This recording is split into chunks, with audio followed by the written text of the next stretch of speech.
Morning mga idol! Welcome back! Nasa Villa Andrea tayo ngayon mga idol. Ayan o, napakalinis ang lugar. Ayan o, pwede nyo siyang i-search mga idol. Ang Villa Andrea. Kung ano ang exact location niya. May mga activities sila dito mga idol. May mga kayak, may mga banana boat. Nandyan o. Ayan o, 3M's water activities. Kumbaga mag best friend kasi yung may-ari guys ng 3M's tsaka Villa Andrea, kaya nandito yung ano nila guys oh.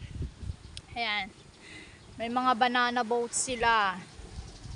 Ayan. Yung mga banana boat, mga jet ski, mga kung ano-ano pa, nandun sa Saud White Beach.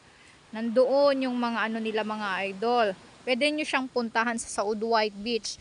Pero pag nasa Villa Andrea naman kayo, pwede nyo siyang sabihin sa mga staff nila para sa ganun, alam nila. Ayan o, nandito tayo ngayon sa may Villa Andrea. Sana pwede akong pumasok kaso nga lang nahihiya ako. Para mag-video, pero sa harap na lang tayo mga idol kasi nanguha kami ng seaweeds dyan, kaya nag-video na lang ako dito sa labas. Ayan o, napakalinis ng lugar mga idol o. Wow, ang ganda.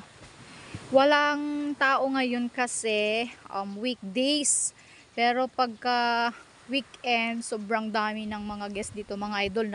Nakikita ko naman na maraming guests. Kahit liblib na lugar to, maraming pumupunta kasi maganda yung pagtrato ng staff, maganda yung lugar, maganda yung mga rooms, ganoon. O, diba? May swimming pool din sila mga idol nandoon, no? Di lang ako makalapit kasi alam nyo na baka magagalit sila, char.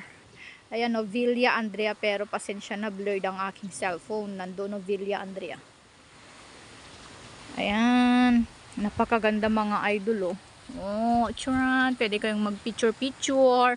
Ayan, o diba, ang ganda din.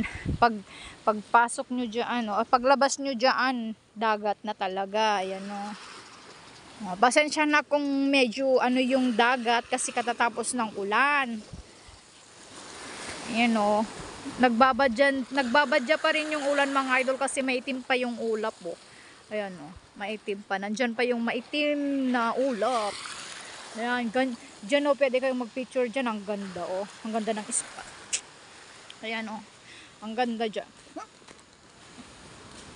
Ang ganda mga idol, pero sa totoo lang, wala pa ako ni isa dyan na nasubukan. Ayan o, wala pa.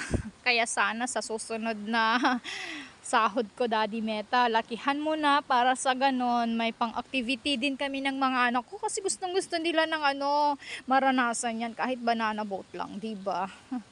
Ayan, thank you for watching mga idol. Bye-bye. Paki-like and share. Thank you. Bye-bye.